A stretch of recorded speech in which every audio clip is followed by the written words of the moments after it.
It was a cloudy Thursday afternoon when Daniel walked out of the office for the last time. He had just been let go from the job he had given 10 years of his life to.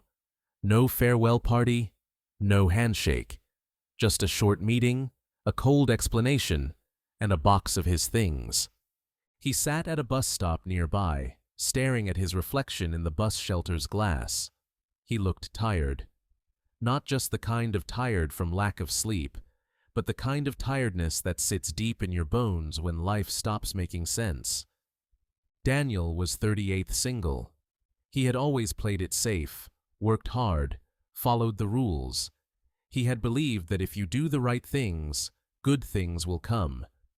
But right now, he felt like life had thrown that belief out the window. The next few weeks were quiet. Too quiet. He applied to jobs, sent emails, waited, rejected, ignored. Bills started to pile up. The little apartment that once felt cozy now felt like a cage. One evening, after yet another rejection email, Daniel sat alone in the dark. He didn't turn on the lights. He just stared at the ceiling, wondering what he was even doing anymore. That's when he remembered someone from his past, Mr. Keller, his high school art teacher.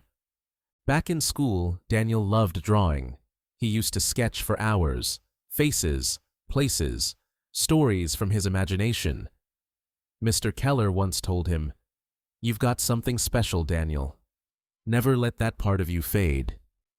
But life happened, and that part did fade.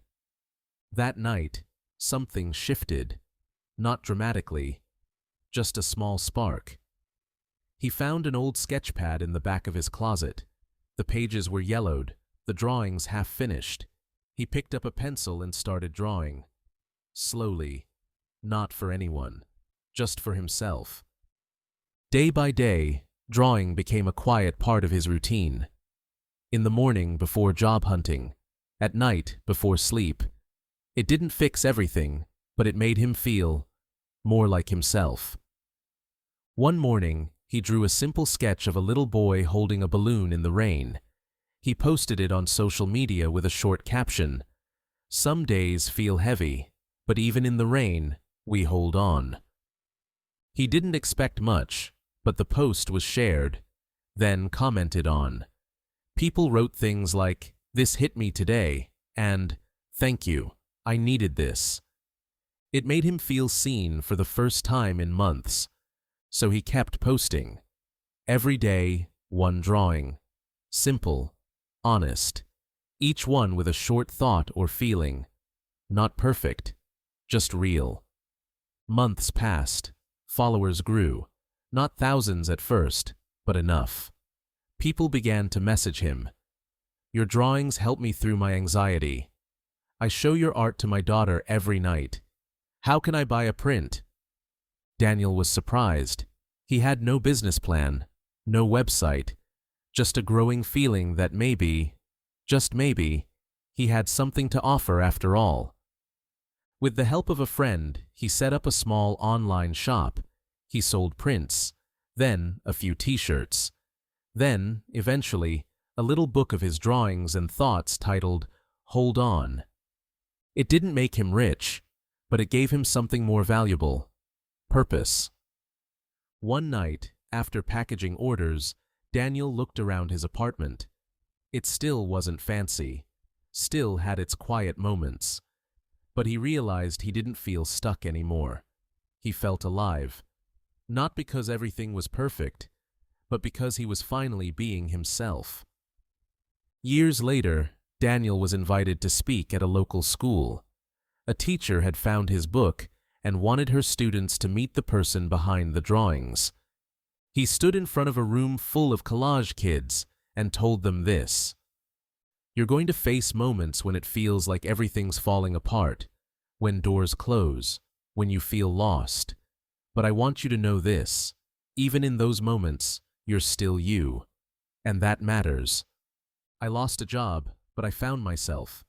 I thought I was finished, but it was just the beginning. The truth is, sometimes the most important thing you can do is not give up. Not on the world, but on yourself.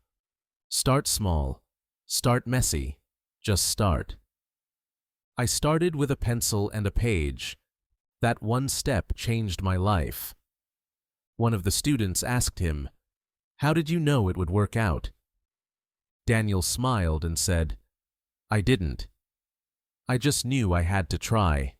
And I had to keep trying, even when I had no clue what I was doing." Hope isn't about knowing. It's about believing that it's worth moving forward anyway. So what's the point of this story? You don't need a perfect plan to move forward. You just need a little bit of hope. Hope that you're not done yet. Hope that the best part of you is still alive. Hope that what makes you different is exactly what someone out there needs. Even when life pushes you down or makes you question your worth, there is something inside you that no one can take away. Your story, your voice, your heart. Don't let the world convince you to give up on yourself. Sometimes what looks like an ending is just life clearing the way for something new. You might not see the full picture now. That's okay. Just take the next step. Pick up your pencil. Open your notebook. Talk to someone. Go for that walk. Say yes to something small. And above all, never lose hope in your life. You matter. Your story matters. Your future is not written yet. Let this story be your reminder. Even when everything feels unclear, you can still move forward. Even when the road seems long, you can still find your way. Even when the world says you're done, your heart can say, "Not yet." Never lose hope. Because one small moment, one small action can lead you back to yourself. And that can change everything.